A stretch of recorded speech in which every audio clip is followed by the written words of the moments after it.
I wish I could be there in Maplewood, but I really couldn't make a second trip out.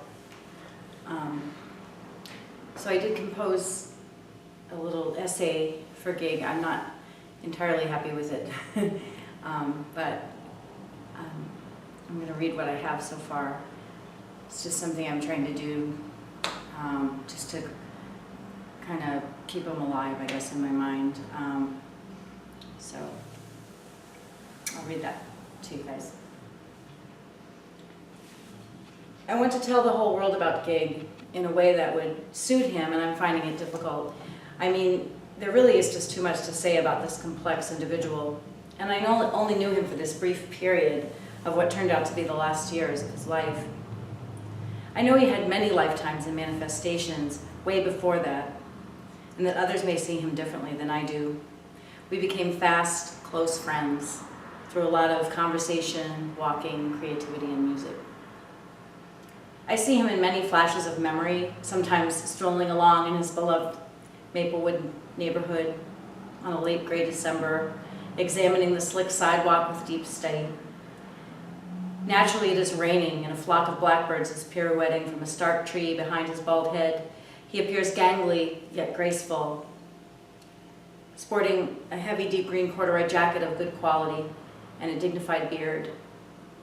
His solemn face is folded and furrowed in thought over piercing, deep-set eyes. I remember my first impression of him, probably superior and harshly judgmental is what I thought, but it didn't take long for me to discover that this opinion was way off base.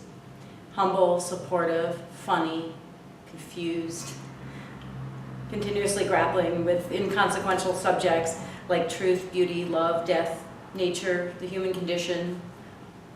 As he would say, tying his thoughts in sailor's knots and hanging them from the ceiling, or combing through the ashes for discarded reasons. He was always bragging incessantly that he didn't know a thing. Sometimes I see him leaning back in a crooked chair with a cup of coffee and a few days stubble on his face, cut-offs, t-shirt. His face in the morning sun looks fuller, masculine, and warm.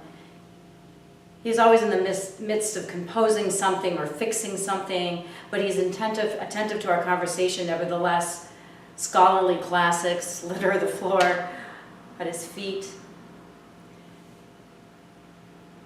He read a lot, but without ever going to a proper school, he instead spent most of his time stealing cars, designing doors, raising a family, hanging drywall, fighting in wars, driving cement mixers, fooling around with electric guitars and outdated recording equipment. But through his reading, he still had extensive knowledge, obviously, of the abstract, history, politics, philosophy, art, music theory, geology, also sports, which I consider an abstract subject. But these are the serious things, and Gig was, of course, as most people know, was not particularly serious. He was imaginative, he was playful, he was self-deprecating. Sometimes I see him as the person in his song lyrics, playing cards with Pascal, bumming around with Henry Ford and some mad archangel on the borderland under a crazy moon. His love life in his songs was global, yet also a perplexing mess. Once he danced with a curvaceous Aphrodite in a Cuban barrio. Of course, she turned out to be an angiosperm, not a real person, so one wonders what was in that glass of gin he was drinking. Another time he was beaten with a brassiere in Appalachia by a rowdy woman with advanced physical prowess and an advanced degree. Naturally, he was dumped in Paris on several occasions, which for him was the city of getting his fragile heart trampled upon, not necessarily the city of love, or maybe that was Seattle. Anyway, love was another modality that, much like truth, seemed to be something he searched for but never quite believed was there. His best company, it seems, were flocks of birds, hungry dogs, and demons, and of course always the rain. In addition, he struggled with his identity. One need only to review his history of naming himself for clues into this quandary. As if the name Gig weren't sufficiently odd, he adopted several other monikers over the years. His blog, previous to when I had known him, he was called Hulkenberg Goomba. It was a name he abandoned when the instant fame of uncovering, and this is true, an eerie photo that captured the human figure for the first time became too much highbrow attention for this introverted proletarian to bear, so he retired that name. Blasphemer from the hinterland, which despite several attempts for me to comprehend its meaning was never quite explained, since inquiries were met with a scornful and unsatisfying, how am I supposed to know? The third moniker that I'm aware of, Gargoyle in the Corner, was his most recent blog name, was a reflection of his self-image, which I think was wildly inaccurate, but that whether you agree or not depends on your opinion of gargoyles. Despite of all this dubiety, he made excellent selections regarding his attire, including the coat I mentioned, whose history was explained so often that it got worn out from being discussed too much. He liked wearing hats, but discreetly, and not so frequently that one assumed he was hiding something. Surprisingly, he was very concerned about mussing up his hair, as he once, and this is also from a song lyric, declined a perfectly decent hood prior to his execution for that very reason. The reason for the execution, however, was never quite clear. He was often getting executed. But he was a troublemaker. Did I mention he liked to gamble a lot? Mostly, he put up his soul as collateral, and he wasn't very successful at games of chance, so he almost always lost it. He was also very frugal, once complaining to the devil that the price of souls just wasn't what it used to be. Anyway, he was not a good judge of prices. Since on the subject of economics, one could only describe him as benighted, pronouncing that everything of value was worthless, and everything worthless had value. On spiritual matters, he claimed to be a skeptic, yet he seemed to possess many irrational beliefs. For example, though he rejected flatly the theory of taking out the trash, he embraced the medieval practice of alchemy, claiming that the 16 neatly stacked containers of expired evaporated milk in his cupboard were bound to turn into a type of refined fuel if he left them there long enough, fuel that he would use to power his time machine. Though his quarters were festooned in a slurry of clothes, instruments, books, and recording equipment thick enough to disguise a time machine, when he was sufficiently distracted, I searched thoroughly for this alleged rocket and never found it. Sometimes I saw Gig as a wise old guru with all the answers.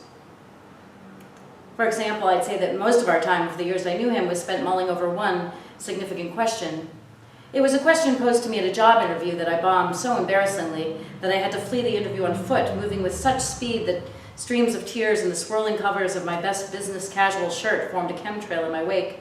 I ran all the way to his house, since I knew he'd have the answer. Gig, I asked, falling on my knees at his feet and feeling the sting of castaway thumb picks as they sunk into my flesh. If you had a dinner party and you could only invite 3 people, who would they be? He pulled sagaciously at his beard for several long moments. I awaited his answer, bleeding, my breath staggered and my heart pounding. I don't give dinner parties, he said. So that's it. That's all I have so far. I feel like I need to write a lot more, maybe edit that quite a bit, but that's what I have for this event. And I don't think it's really even completely, I haven't really completely absorbed it yet. It's of course so hard to believe that death could take somebody like that. He was so alive and so intelligent and just had so much electricity coursing through his body. It's just really hard to believe that that's all shut down. He was a big influence in my life, and I loved him very much. And I will miss him a lot. And I'm sorry once again that I can't be there because I wish I could.